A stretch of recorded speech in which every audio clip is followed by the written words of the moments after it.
नमस्कार, stories of Bharat में आपका स्वागत है।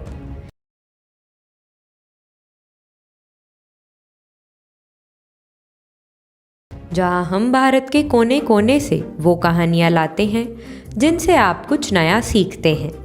जिस तरह से कृष्ण सुदामा और राम सुग्रीव की दोस्ती का जिक्र आता है, उसी तरह इतिहास के पन्नों में अकबर बिरबल की दोस्ती के किस्से भी दर्ज हैं। कहने को तो अकबर बादशाह थे और बिरबल उनके मंत्री, लेकिन राजा मंत्री की यह दोस्ती खूब मशहूर थी। बिरबल के जीवन से जुड़े किस्सों में नैतिकता का ज्ञान प्राप्त होता है। एक दिन बादशाह अकबर घोड़े पर बैठकर शाही बाग में घूमने गए। साथ में बिरबल भी था। चारों ओर हरे भरे वृक्ष और हरी हरी घास देखकर अकबर को बहुत आनंद आया। उन्हें लगा कि बगीचे में सैर करने के लिए तो घोड़ा भी हरे रंग का ही होना चाहिए।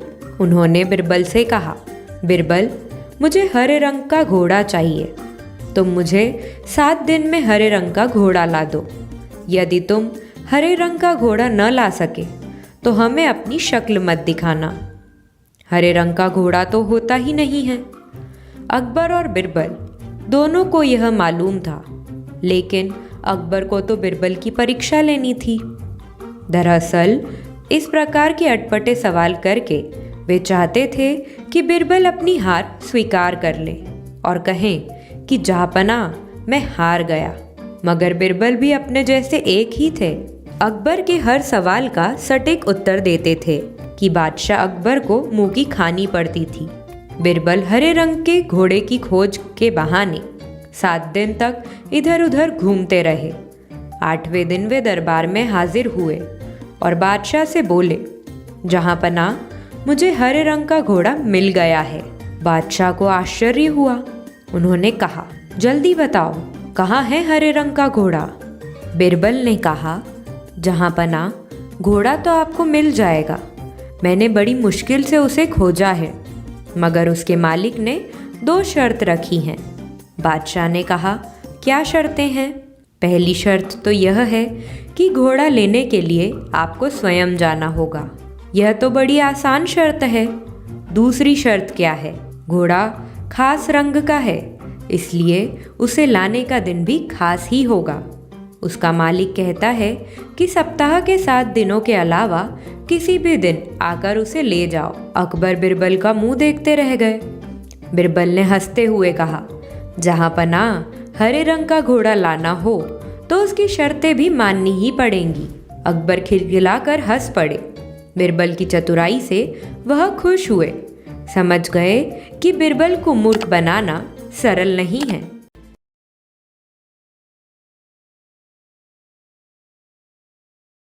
हमारे पिछले वीडियो में हमने आपको तेनालीराम और एक चतुर औरत की कहानी बताई थी। आज हम आपके लिए लेकर आए हैं तेनालीराम का एक और किस्सा, जिसका नाम है तेनालीराम और सुनहरे पौधे की कहानी। तेनालीराम हर बार अपने दिमाग का इस्तेमाल करके ऐसा कुछ करते थे कि विजयनगर के महाराज कृष्णदेव राय दंग रह जाते थे।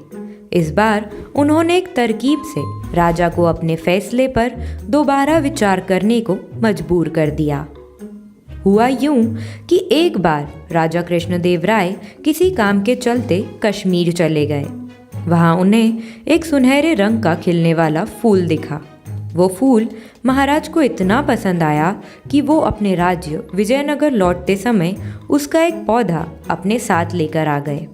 महल पहुंचते ही उन्होंने माली को बुलाया। माली के आते ही महाराज ने उससे कहा, देखो, इस पौधे को हमारे बगीचे में ऐसी जगह लगाना कि मैं इसे अपने कमरे से रोज देख सकूं। इसमें सुनहरे रंग के फूल खिलेंगे जो मुझे काफ़ी पसंद है। इस पौधे का काफ़ी ख्याल रखना। अगर इसे कुछ भी हुआ तो तुम्हें प्राण दंड भी मिल सकता है।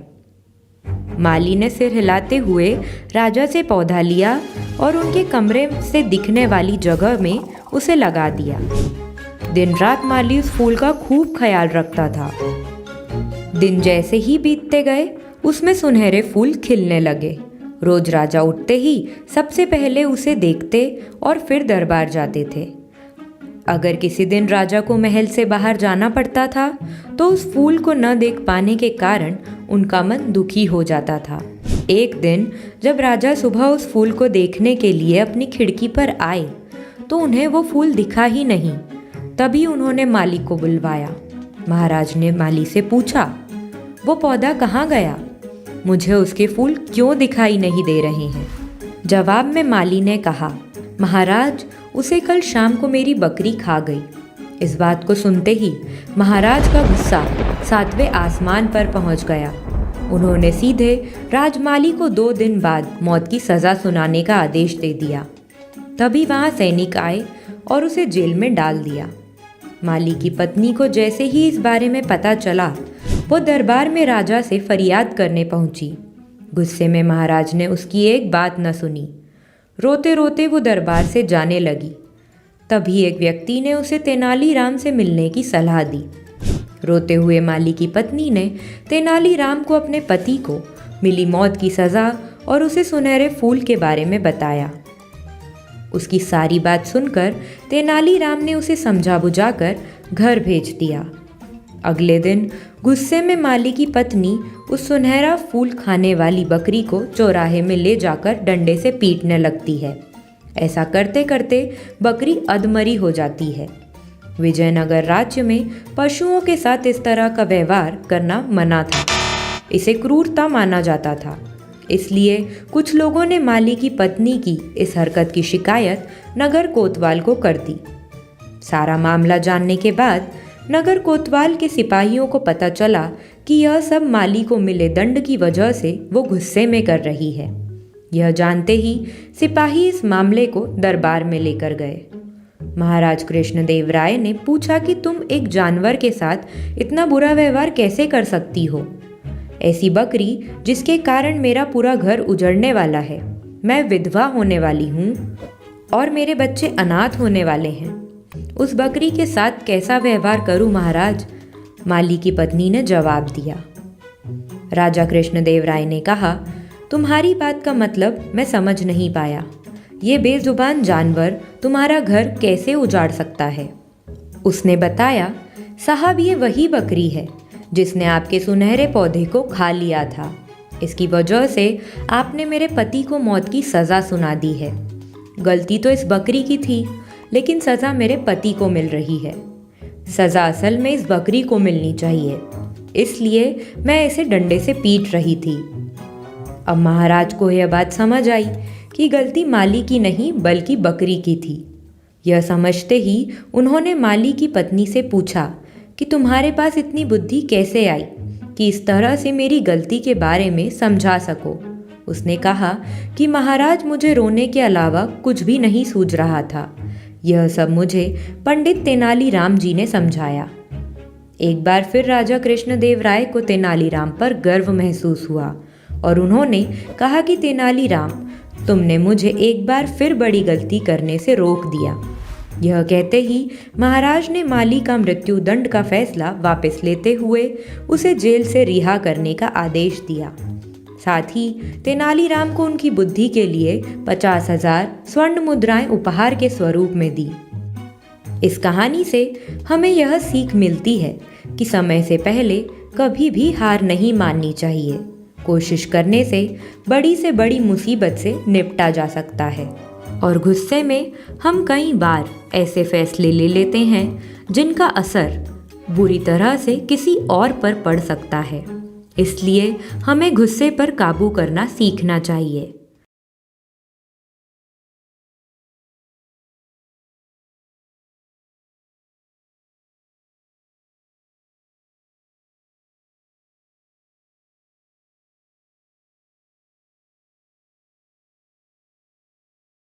बादशाह अकबर को शिकार करना बहुत पसंद था।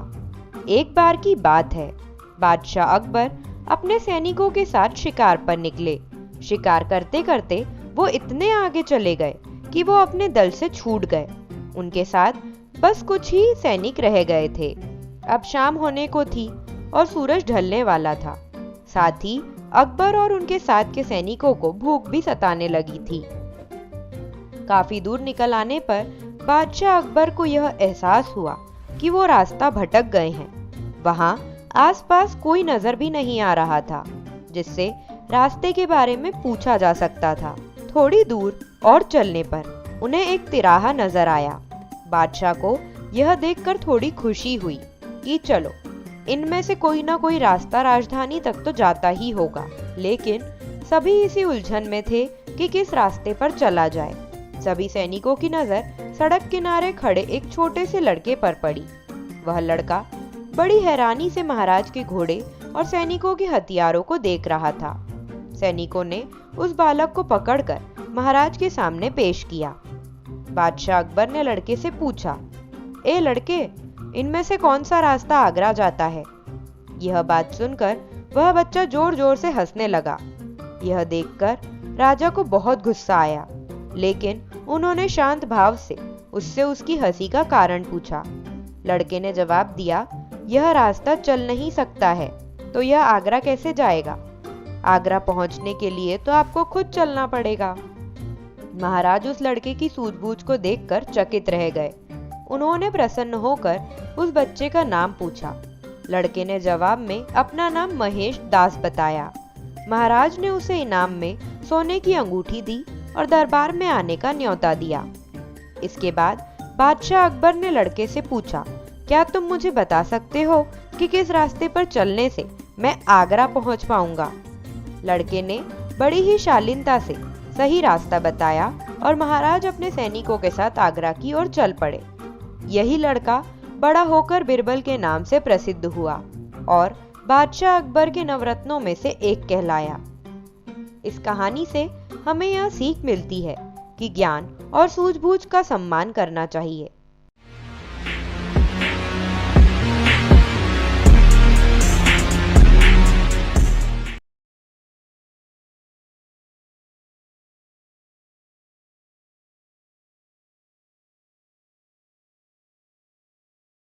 तेनालीराम की जीवनी विजयनगर से ही शुरू होती है, जहां वह महाराज कृष्णदेव राय के सबसे प्रिय मंत्री हुआ करते थे। वह उन्हें हर उलझन से निकालने में मदद करते थे। तेनालीराम के किस्से तब भी प्रसिद्ध थे और आज भी हैं। बच्चों के मानसिक विकास के लिए तेनालीराम की कहानियों को हमेशा अच्छा जरिया माना गया है।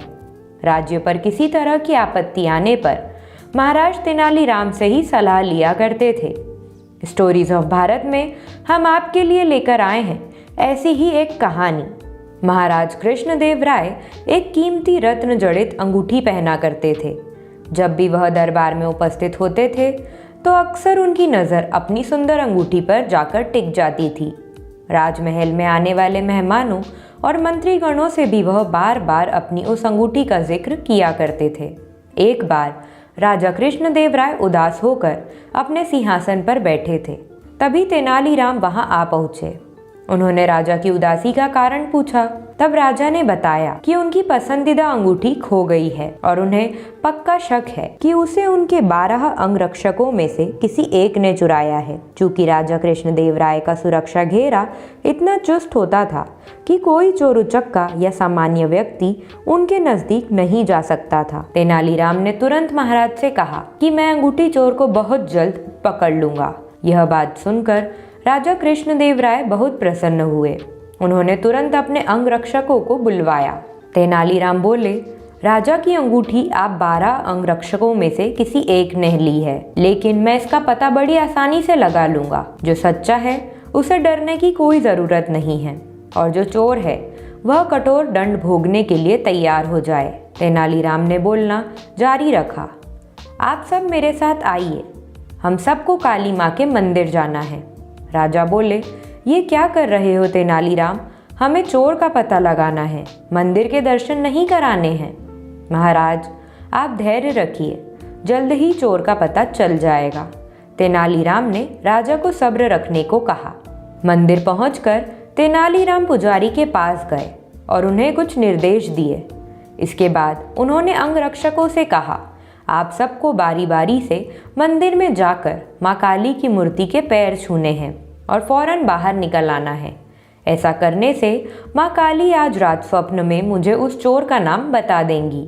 अब सारे अंगरक्षक बारी बारी से मंदिर में जाकर माता के पैर छूने लगे। जैसे ही कोई अंगरक्षक पैर छूकर बाहर निकलता, तेनालीराम उसका हाथ सूंघते और एक कतार में खड़ा कर देते। कुछ ही देर में सभी अंगरक्षक एक कतार में खड़े हो गए। महाराज बोले, चोर का पता तो कल सुबह लगेगा, तब तक इनका क्या किया जाए? नहीं महाराज, चोर का पता तो लग चुका है। 7वें स्थान पर खड़ा अंगरक्षक ही चोर है। ऐसा सुनते ही वह अंगरक्षक भागने लगा, पर वहां मौजूद सिपाहियों ने उसे धर दबोचा और कारागार में डाल दिया। राजा और बाकी सभी लोग आश्चर्यचकित थे कि तेनालीराम ने बिना स्वप्न देखे कैसे पता कर लिया कि चोर वही है। तेनालीराम सबकी जिज्ञासा शांत करते हुए बोले, मैंने पुजारी जी से कहकर काली माँ के पैरों पर तेज सुगंधित इत्र छिड़कवा दिया था, जिस कारण जिसने भी माँ के पैर छुए उसके हाथ में वही सुगंध आ गई। लेकिन जब मैंने 7वें अंगरक्षक के हाथ महके तो उसमें से कोई खुशबू नहीं थी। उसने पकड़े जाने के डर से माँ काली की मूर्ति के पैर छुए ही नहीं। इसलिए यह साबित हो गया कि उसी के मन में पाप था और वही चोर है। राजा कृष्णदेव राय एक बार फिर तेनालीराम की बुद्धिमत्ता के कायल हो गए और उन्हें स्वर्ण मुद्राओं से सम्मानित किया। अकबर और बीरबल की कहानियों के किस्से सदियों से बहुत ही चर्चित हैं। बीरबल समझदार और गुणों के धनी थे। बीरबल के जीवन से जुड़े कई किस्से हैं जिनसे नैतिकता और प्रेरणा की सीख मिलती है। आज आपके लिए स्टोरीज ऑफ भारत में लेकर आए हैं ऐसी ही एक कहानी।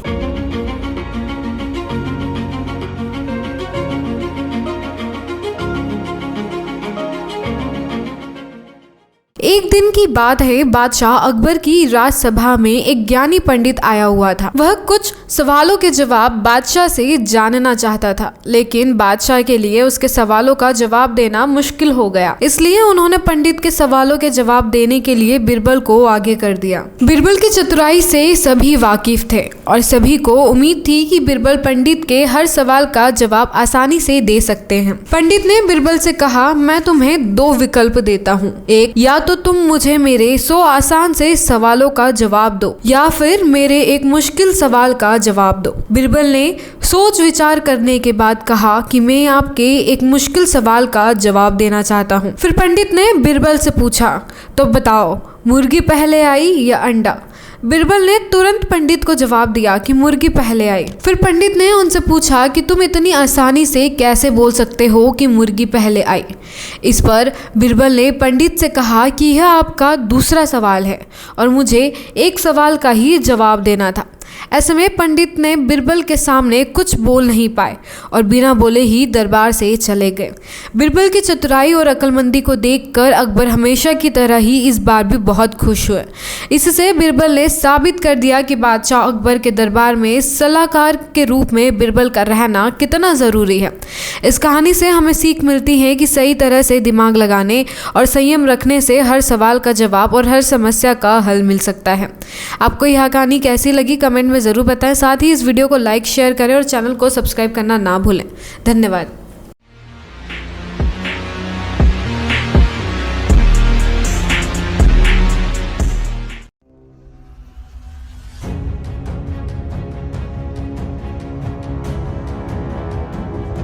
नमस्कार, स्टोरीज ऑफ भारत में आपका स्वागत है, जहां हम भारत के कोने कोने से वो कहानियां लाते हैं जिनसे आप कुछ नया सीखते हैं। भारत में ऐसे कई महान ज्ञानी हुए हैं जिनकी बुद्धिमत्ता का लोहा हर किसी ने माना है। भारत के इतिहास में ऐसे ही शख्स हुए हैं जिनका नाम है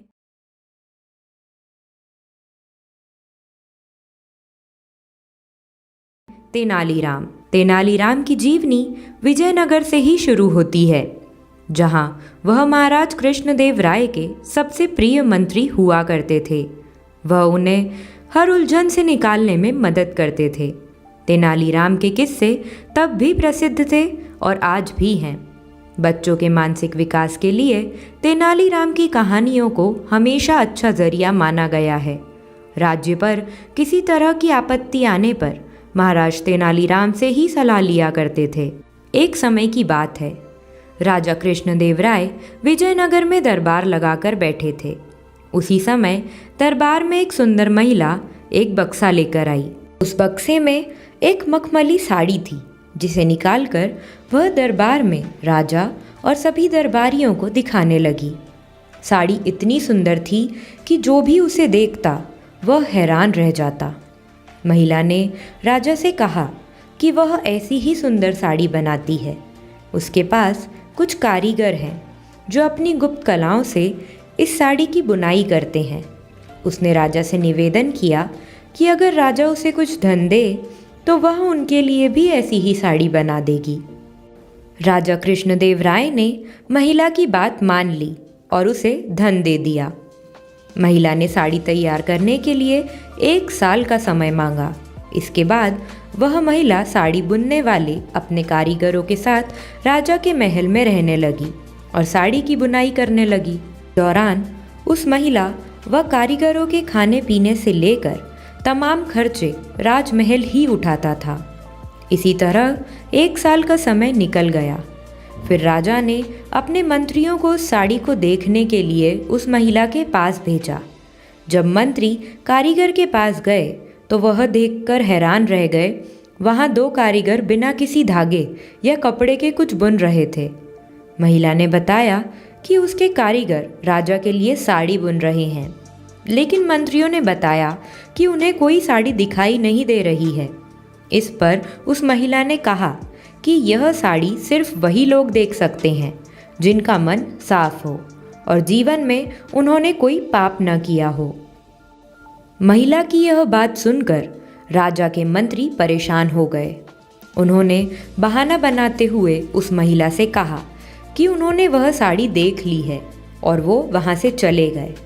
राजा के पास वापस आकर उन्होंने कहा कि वह साड़ी बहुत ही सुंदर है। राजा इस बात से काफ़ी खुश हुए। अगले दिन उन्होंने उस महिला को वह साड़ी लेकर दरबार में हाजिर होने का आदेश दिया। वह महिला एक बक्सा लिए हुए अपने कारीगरों के साथ अगले दिन दरबार में आ गई। उसने दरबार में बक्सा खोला और सबको साड़ी दिखाने लगी। दरबार में बैठे सभी लोग बहुत हैरान थे, क्योंकि राजा समेत किसी भी दरबारी को कोई साड़ी दिखाई नहीं दे रही थी। यह देखकर तेनालीराम ने राजा के कान में कहा कि उस महिला ने झूठ बोला है, वह सभी को बेवकूफ़ बना रही है। इसके बाद तेनालीराम ने उस महिला से कहा कि उन्हें या दरबार में बैठे किसी भी दरबारी को यह साड़ी दिखाई नहीं दे रही है। तेनालीराम की यह बात सुनकर महिला ने कहा कि यह साड़ी सिर्फ उसी को दिखाई देगी जिसका मन साफ होगा और उसने कोई पाप न किया हो। महिला की इस बात को सुनकर तेनालीराम के मन में एक योजना आई। उन्होंने उस महिला से कहा, राजा चाहते हैं कि तुम खुद उस साड़ी को पहनकर दरबार में आओ और सभी को वह साड़ी दिखाओ। तेनालीराम की यह बात सुनकर वह महिला राजा के सामने माफ़ी मांगने लगी। उसने राजा को सब सच सच बता दिया कि उसने कोई साड़ी नहीं बनाई है, वह सबको मूर्ख बना रही थी। महिला की बात सुनकर राजा को बहुत गुस्सा आया। उन्होंने उसे जेल में डालने की सज़ा सुना दी, लेकिन जब उस महिला ने बहुत विनती की तो उन्होंने उसे छोड़ दिया और माफ़ करके उसे जाने दिया। साथ ही राजा ने तेनालीराम की चतुराई की तारीफ भी की। इस कहानी से हमें यह सीख मिलती है कि अधिक दिनों तक झूठ या धोखा छिपाया नहीं जा सकता है। एक ना एक दिन सच्चाई सबके सामने आ ही जाती है।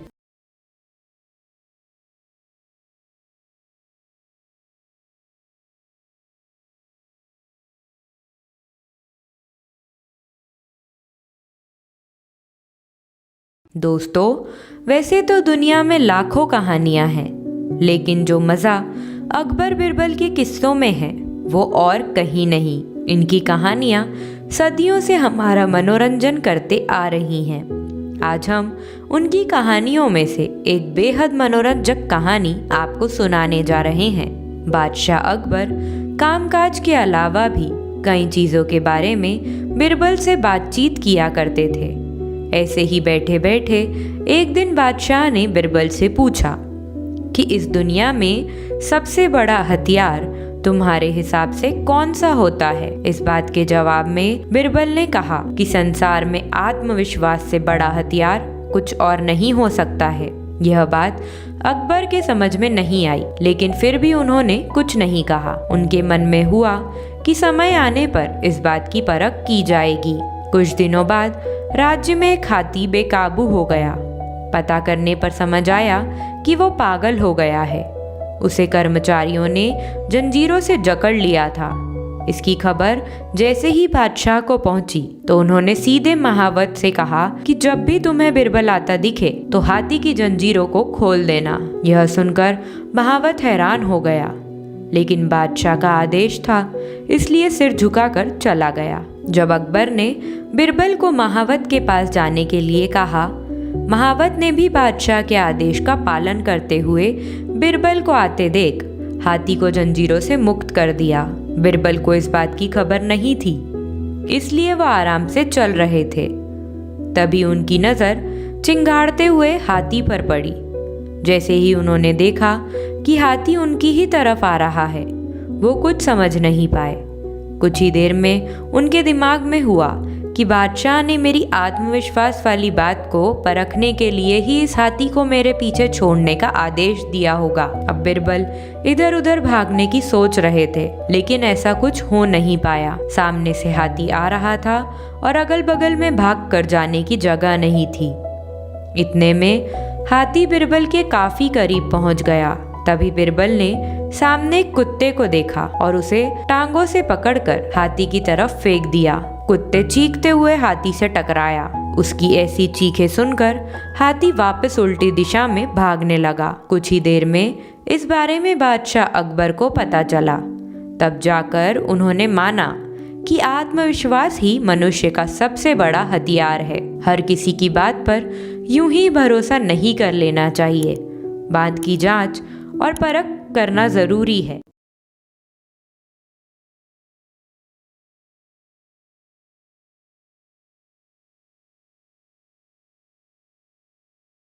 प्राचीन समय में विजयनगर नाम का एक महान राज्य था। उस नगर के महाराज का नाम श्री कृष्ण देव राय था। महाराज के मंत्रिमंडल में एक बहुत चतुर मंत्री थे, जिनका नाम तेनालीराम था। महाराज को अपने मंत्री तेनालीराम पर बहुत गर्व था।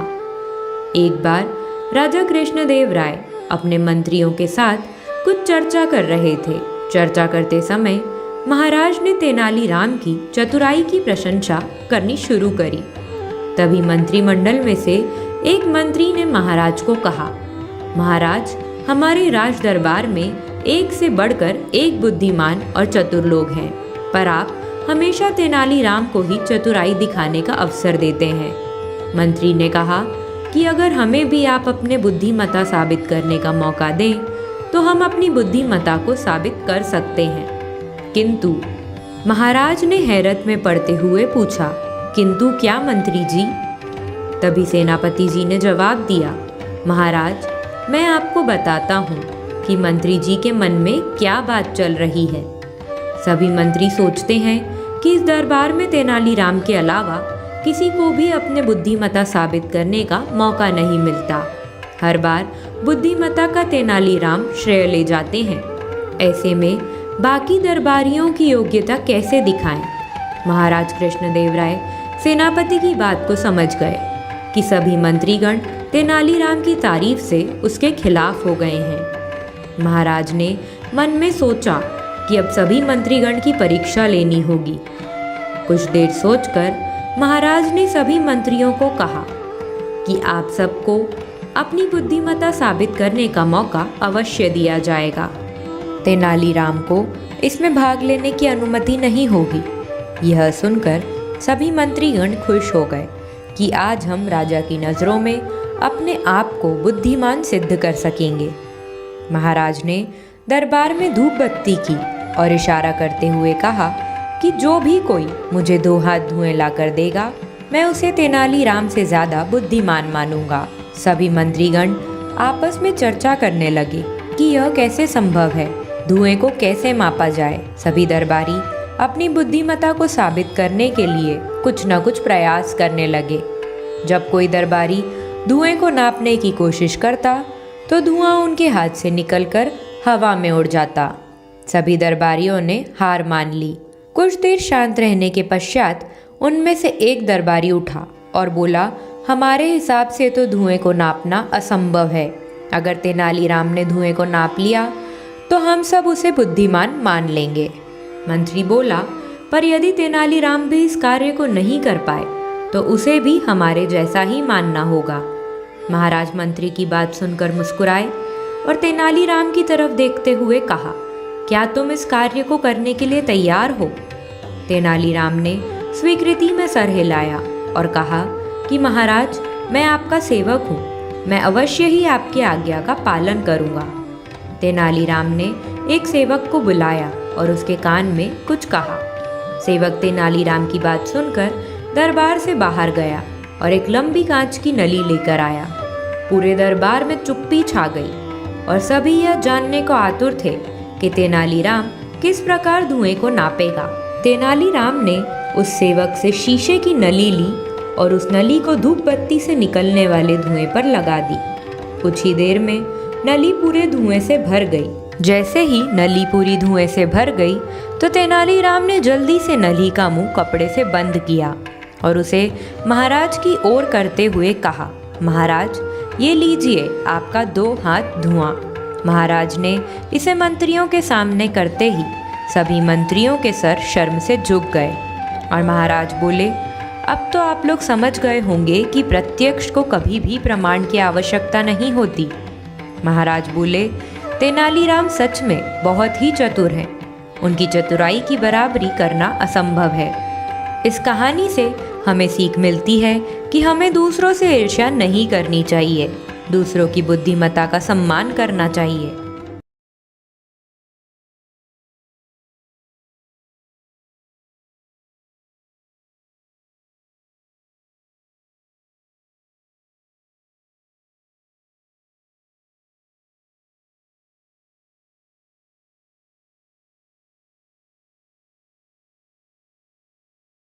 राजा कृष्णदेव राय के राज्य में चेलाराम नामक एक व्यक्ति रहता था। वह राज्य में इस बात से प्रसिद्ध था कि अगर कोई सुबह सवेरे उसका चेहरा सबसे पहले देख ले तो उसे दिन भर खाने को कुछ नहीं मिलता। लोग उसे मनहूस कहकर पुकारते थे।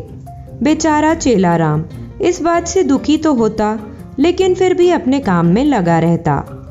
एक दिन यह बात राजा के कानों तक जा पहुंची। राजा इस बात को सुनकर बहुत उत्सुक हुए। वह जानना चाहते थे कि क्या चेलाराम सच में इतना मनहूस है।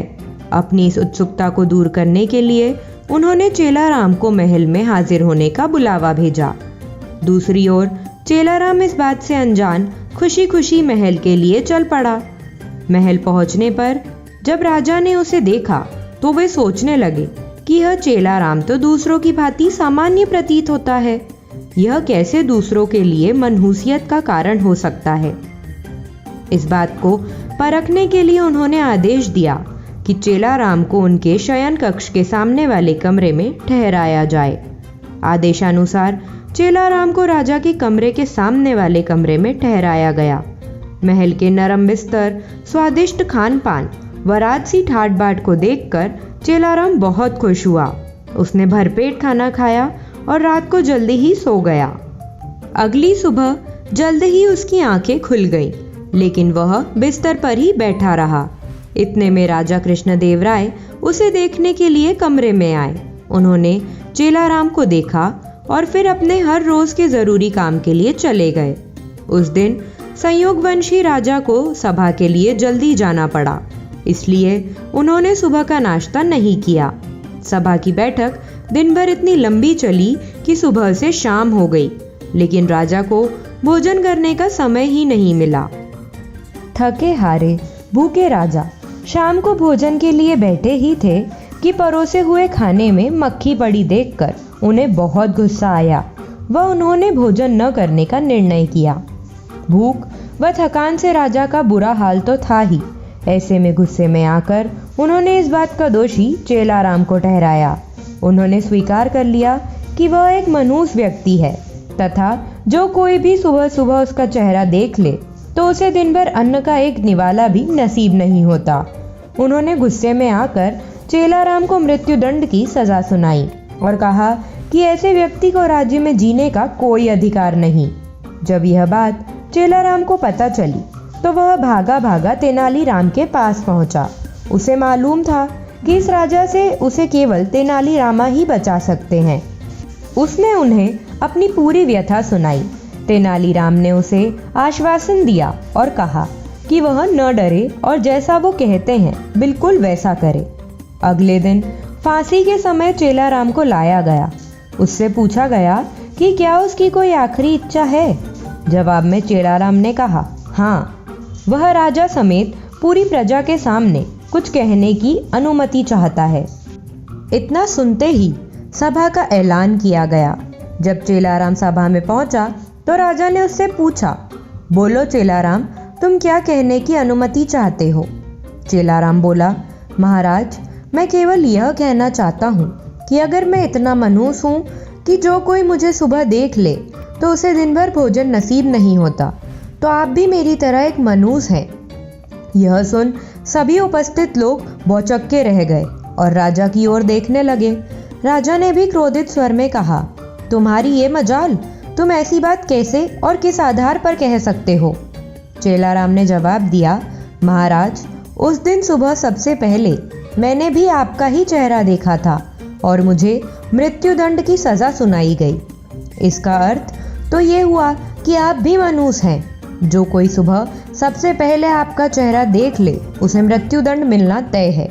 चेलाराम की यह बात सुनकर महाराज का गुस्सा शांत हुआ और उन्हें यह एहसास हुआ कि चेलाराम निर्दोष है। उन्होंने शीघ्र ही उसे रिहा करने का आदेश दिया और उससे माफी मांगी। उन्होंने चेलाराम से पूछा कि उसे ऐसा कहने के लिए किसने कहा था। चेलाराम ने जवाब दिया, तेनालीराम के अलावा कोई और मुझे इस मृत्युदंड से नहीं बचा सकता था, इसलिए मैंने उनके समक्ष जाकर अपने प्राणों की गुहार लगाई थी। यह सुनकर महाराज अत्यंत प्रसन्न हुए और उन्होंने तेनालीराम की खूब प्रशंसा की। उनकी बुद्धिमानी को देख महाराज ने उन्हें रत्न जड़ित सोने का हार इनाम स्वरूप दिया। तेनालीराम की इस कहानी से हमें यह शिक्षा मिलती है कि बिना सोचे विचारे हमें किसी की भी बातों में नहीं आना चाहिए। यह कहानी आपको कैसी लगी, कमेंट बॉक्स में हमें ज़रूर बताएं।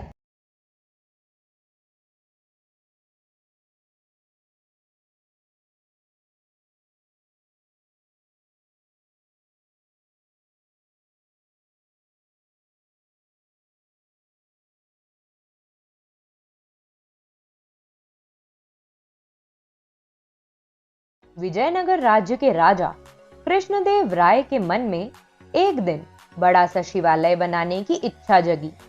इस सोच के साथ उन्होंने अपने खास मंत्रियों को बुलाया और उन्हें शिवालय के लिए एक अच्छी सी जगह ढूंढने को कहा। कुछ ही दिनों में एक अच्छी सी जगह को शिवालय के लिए सभी ने चुन लिया। राजा ने भी उस जगह को पसंद किया और वहां काम शुरू करने की इजाजत दे दी। मंदिर बनाने का पूरा जिम्मा राजा ने एक मंत्री को सौंप दिया। वो अपने साथ कुछ लोगों को लेकर उस जगह की साफ सफाई करवाने लगा। तभी वहां खुदाई के दौरान शंकर देव की एक सोने की मूर्ति मिली। सोने की मूर्ति देखकर मंत्री के मन में लालच आ गया और उसने लोगों को कहकर उस मूर्ति को अपने घर में रखवा दिया। साफ सफाई करने वालों में से कुछ लोग तेनालीराम के खास थे। उन्होंने सोने की मूर्ति और मंत्री के लालच के बारे में तेनाली को बता दिया। इन सारी बातों का पता चलने के बाद भी तेनालीराम ने कुछ नहीं किया। वो सही वक्त का इंतजार करते रहे। कुछ दिनों के बाद मंदिर के लिए सुनिश्चित की गई जगह पर भूमि पूजन करने का मुहूर्त निकाला गया। सब कुछ अच्छे से होने के बाद राजा दरबार में अपने मंत्रियों के साथ मंदिर के लिए मूर्ति बनवाने की बातचीत करने लगे। उन्होंने अपने सारे मंत्रियों से इसके बारे में राय मांगी। सबसे बात करने के बाद भी राजा मूर्ति को लेकर कुछ फैसला नहीं ले पाए।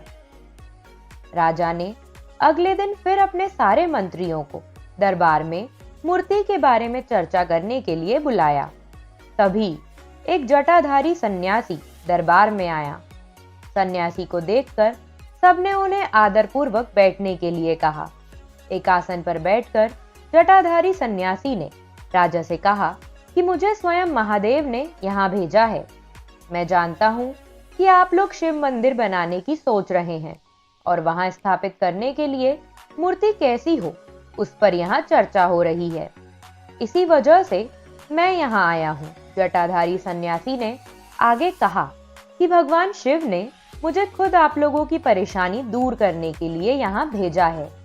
राजा कृष्णदेव राय ने आश्चर्य से कहा कि खुद भगवान शिव ने आपको भेजा है। जटाधारी सन्यासी ने जवाब देते हुए कहा, हाँ, स्वयं महाकाल ने मुझे भेजा है। उन्होंने कहा कि शिव शंभू ने अपनी एक सोने की मूर्ति आपके लिए भेजी है। जटाधारी सन्यासी ने अपनी उंगली एक मंत्री की तरफ दिखाते हुए कहा कि उस मूर्ति को भगवान ने इस मंत्री के घर में रखा है। इतना कहकर सन्यासी वहां से चले गए। सन्यासी की बात सुनकर वो मंत्री डर के मारे कांप रहा था। उसके मन में हुआ कि इस जटाधारी को आखिर मूर्ति के बारे में कैसे पता चला होगा। अब उसे राजा के सामने यह बात स्वीकार करनी पड़ी कि खुदाई के दौरान उसे सोने की मूर्ति मिली थी। यह सब देखकर महाराज ने दरबार में नजर दौड़ाई और तेनालीराम को ढूंढा, लेकिन वो कहीं नजर नहीं आए। तभी कुछ देर बाद तेनालीराम दरबार में आ गए।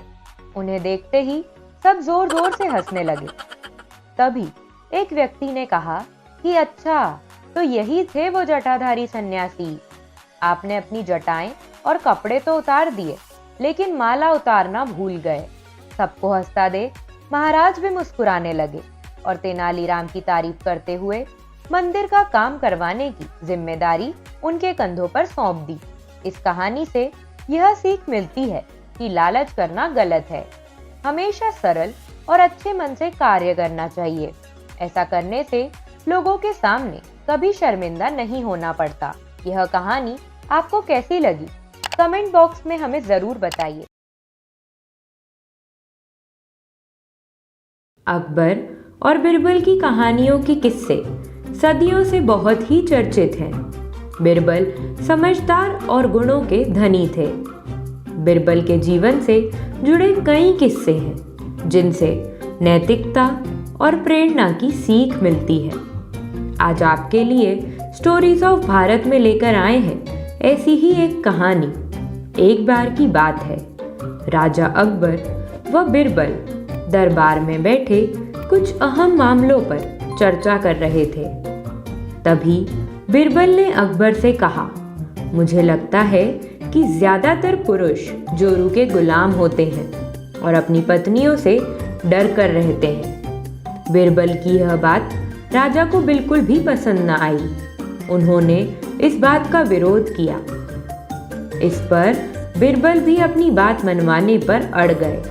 उन्होंने राजा से कहा कि वे अपनी बात को सिद्ध कर सकते हैं, मगर इसके लिए राजा को प्रजा के बीच एक आदेश जारी करवाना होगा।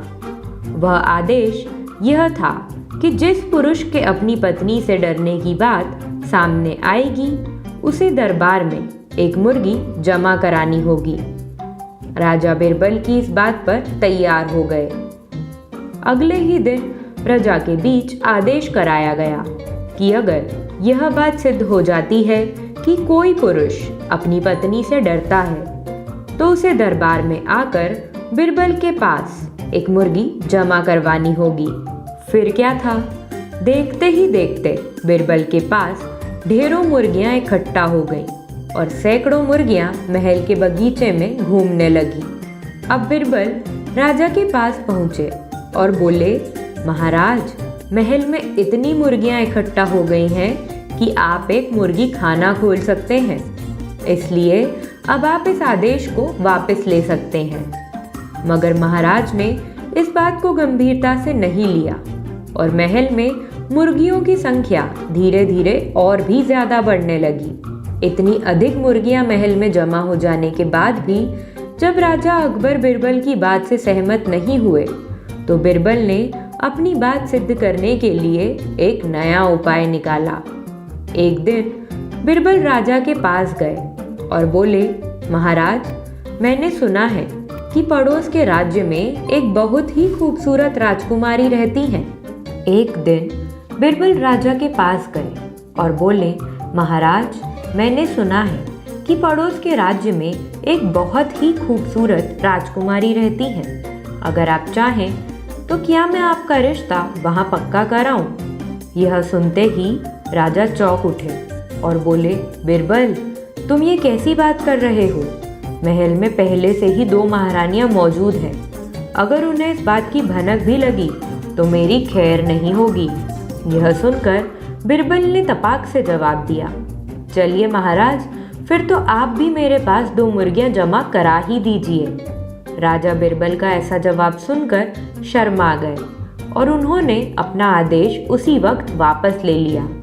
अकबर बिरबल की इस कहानी से हमें यह शिक्षा मिलती है कि बातों की चतुराई से हम किसी भी बात को मनवा सकते हैं। ज़रूरत है तो बस बिरबल की तरह चतुराई से अपना पक्ष रखने की।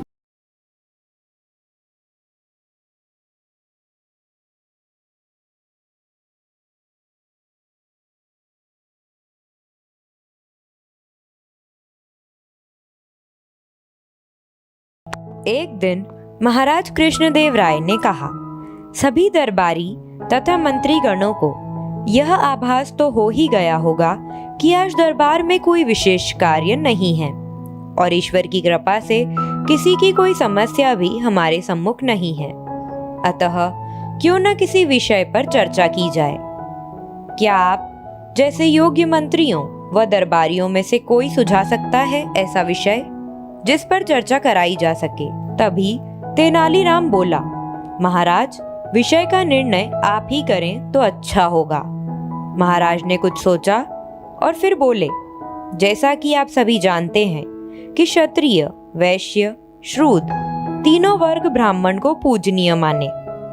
सभी दरबारियों व मंत्रियों को महाराज का यह प्रश्न बेहद सरल प्रतीत हुआ।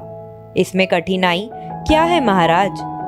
ब्राह्मण गाय को पवित्र मानते हैं, गाय जो कामधेनु का प्रतीक है। एक मंत्री ने उत्तर दिया। दरबार में उपस्थित सभी लोग उससे सहमत हुए। तभी महाराज बोले, तेनालीराम, क्या तुम भी इस उत्तर से संतुष्ट हो? तेनालीराम हाथ जोड़ते हुए विनम्र भाव से बोला, महाराज, गाय को तो सभी पवित्र मानते हैं, चाहे मानव हो या देवता, और ऐसा मानने वाला मैं अकेला नहीं, हमारे विद्वान की राय भी कुछ ऐसी ही है। यदि ऐसा है तो ब्राह्मण गौ चर्म से बने जूते चप्पल क्यों पहनते हैं? महाराज ने फिर पूछा। दरबार में चारों ओर चुप्पी छा गई। दरअसल महाराज ने जो कुछ भी कहा था वह बिल्कुल सच था। इस प्रश्न का उत्तर किसी के पास न था। सबको चुप देख महाराज ने घोषणा की, जो भी उनके इस प्रश्न का संतोषजनक उत्तर देगा उसे 1000 स्वर्ण मुद्राएं पुरस्कार स्वरूप दी जाएंगी। 1000 स्वर्ण मुद्राओं का पुरस्कार दरबार में उपस्थित हर कोई लेना चाहता था, लेकिन प्रश्न का उत्तर कोई नहीं जानता था। सभी को चुप बैठा देख तेनालीराम अपने आसन से उठते हुए बोला, महाराज, ब्राह्मण के चरण बेहद पवित्र माने जाते हैं, उतने ही पवित्र जितना कि किसी तीर्थ धाम की यात्रा। अतः गौ चर्म से बने जूते चप्पल पहनने से गायों को मोक्ष मिल जाता है। गलत तो हर हाल में गलत है। महाराज बोले, गौ चर्म से बने जूते चप्पल पहनना जायज नहीं कहा जा सकता, फिर चाहे पहनने वाला ब्राह्मण हो या किसी अन्य वर्ग का। लेकिन मुझे खुशी इस बात की है कि तेनालीराम ने उत्तर देने का साहस तो किया। चतुराई भरा उसका उत्तर उसे 1000 स्वर्ण मुद्राएं दिलाने के लिए काफी है। यह कहानी आपको कैसी लगी? कमेंट्स बॉक्स में हमें जरूर बताइएगा। स्टोरीज ऑफ भारत आपके लिए लाता रहेगा ऐसी ही मनोरंजक और ज्ञानवर्धक कहानियां। धन्यवाद।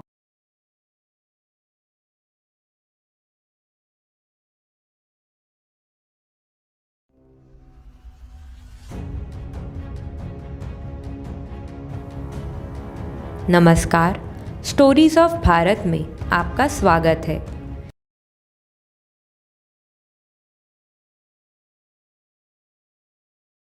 जहां हम भारत के कोने कोने से वो कहानियाँ लाते हैं जिनसे आप कुछ नया सीखते हैं।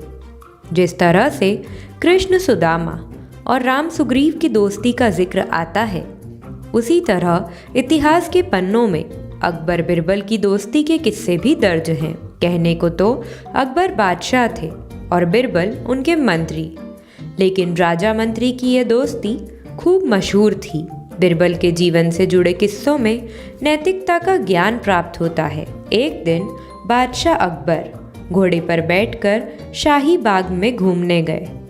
साथ में बिरबल भी था। चारों ओर हरे भरे वृक्ष और हरी हरी घास देखकर अकबर को बहुत आनंद आया। उन्हें लगा कि बगीचे में सैर करने के लिए तो घोड़ा भी हरे रंग का ही होना चाहिए। उन्होंने बिरबल से कहा, बिरबल, मुझे हरे रंग का घोड़ा चाहिए। तुम मुझे 7 दिन में हरे रंग का घोड़ा ला दो। यदि तुम हरे रंग का घोड़ा न ला सके तो हमें अपनी शक्ल मत दिखाना। हरे रंग का घोड़ा तो होता ही नहीं है। अकबर और बिरबल दोनों को यह मालूम था, लेकिन अकबर को तो बिरबल की परीक्षा लेनी थी। दरअसल इस प्रकार के अटपटे सवाल करके वे चाहते थे कि बिरबल अपनी हार स्वीकार कर ले और कहें कि जहाँपना मैं हार गया। मगर बिरबल भी अपने जैसे एक ही थे। अकबर के हर सवाल का सटीक उत्तर देते थे कि बादशाह अकबर को मुंह की खानी पड़ती थी। बिरबल हरे रंग के घोड़े की खोज के बहाने 7 दिन तक इधर उधर घूमते रहे। 8वें दिन वे दरबार में हाजिर हुए और बादशाह से बोले, जहाँपना, मुझे हरे रंग का घोड़ा मिल गया है। बादशाह को आश्चर्य हुआ। उन्होंने कहा, जल्दी बताओ, कहाँ है हरे रंग का घोड़ा? बिरबल ने कहा, जहाँपना, घोड़ा तो आपको मिल जाएगा। मैंने बड़ी मुश्किल से उसे खोजा है, मगर उसके मालिक ने 2 शर्त रखी हैं। बादशाह ने कहा, क्या शर्तें हैं? पहली शर्त तो यह है कि घोड़ा लेने के लिए आपको स्वयं जाना होगा। यह तो बड़ी आसान शर्त है। दूसरी शर्त क्या है? घोड़ा खास रंग का है, इसलिए उसे लाने का दिन भी खास ही होगा। उसका मालिक कहता है कि सप्ताह के 7 दिनों के अलावा किसी भी दिन आकर उसे ले जाओ। अकबर बिरबल का मुंह देखते रह गए। बिरबल ने हंसते हुए कहा, जहाँपना, हरे रंग का घोड़ा लाना हो तो उसकी शर्तें भी माननी ही पड़ेंगी। अकबर खिलखिलाकर हंस पड़े। बिरबल की चतुराई से वह खुश हुए। समझ गए कि बिरबल को मूर्ख बनाना सरल नहीं है।